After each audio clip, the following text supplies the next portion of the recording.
Hey everyone, welcome into the WAFB First Alert Desk here to talk a little bit about what's behind us here. WAFB Weekend Kickoff coming back for season number 2. Ethan Tuttle, Matt Venezia, your co-host, getting you excited for it. We can't wait for it, but we're still about a month and a half out. Never too early, Ethan, to look at the landscape of college football, in particular zooming in here on LSU, Southern, and of course the Saints. Yeah, so much has changed in college athletics. It's going to be a whirlwind as we head into this season. We can't wait to bring everybody the coverage they need. Of course, SEC Media Days going on right now. There's a lot being discussed over there in Atlanta. And there's a lot to talk about. All the teams are there. This is year 2 of the really big SEC with Texas, Oklahoma kind of getting into the space here, okay? So a lot of excitement there, and I think a lot of important conversations that we had. What are you following right now from our sports team? Jacques Doucet's been there giving us a look. What stands out to you? Yeah, the coverage has been great. Of course, the roster retention for LSU, right? I mean, they kept some of those key players. Caden Durham in the backfield, obviously. They got Garrett Nussmeier. He's been here for years.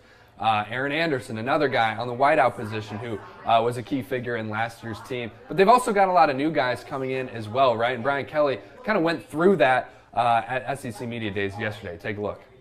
The roster is the most balanced. It's the deepest roster we have because it incorporates some of the young guys that we took some lumps with along the way.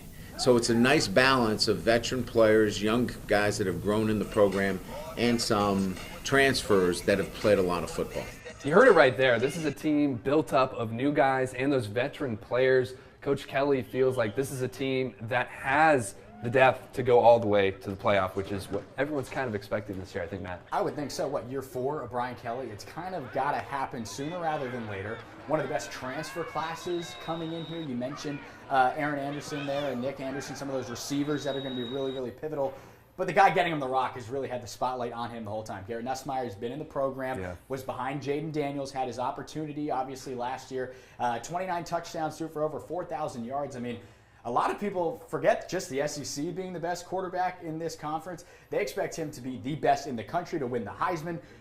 We're talking about number 1 overall picks. Maybe we loop in the Saints here because his dad is now the OC in New Orleans. So that's a future conversation to be had. But nonetheless, Ethan, I think this spotlight is very much deserved. Yeah, he's kind of proven himself to be the guy in Baton Rouge, right? I mean, he had some times last season where there were those mistakes.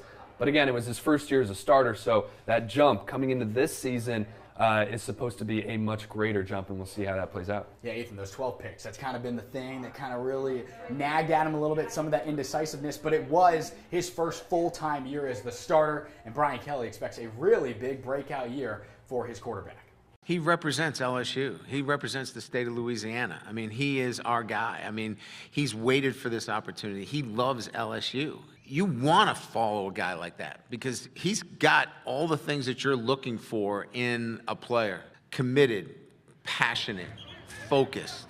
He's got leadership ability.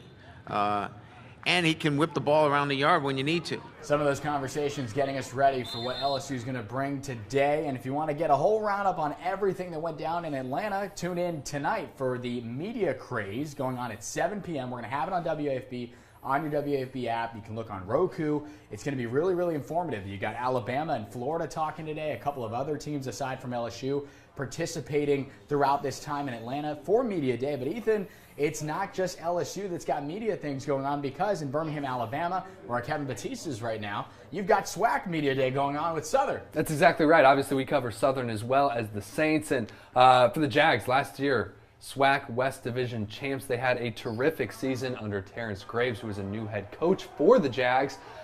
Terrific staff, terrific team that had a great run all the way through to that SWAC championship, where, of course, they fell to Jackson State. But this year, kind of similar to LSU. They got some new players coming in and a lot of that talent returning as well, Matt. I don't know, man. I think I'm just excited for the Human Jukebox to get a look and see what they're going to do, bring out the music, bring out the energy. They know what to do up there on the bluff. And, hey, as we continue to talk about it, right, the Saints are also in this picture with what we do here at Weekend Kickoff. It is nearing closer. August 30th, we're going to get you ready for LSU on the road at Clemson Week 1, getting you ready for the Saints season opener as well as Southern. August 30th, 8:30 a.m. right here on WAFB. You're not going to want to miss it. We're really excited to get back, Ethan, for another season number 2, if you can believe it. Exactly right. I'm just ready to get out there and tailgate, get some of that tailgate food, right? I mean, that's going to be pretty good. Oh, it's going to be awesome. 8:30 a.m. Can't wait for it. A couple of Saturdays from now, we'll be having a whole lot of fun. We can't wait to see you then.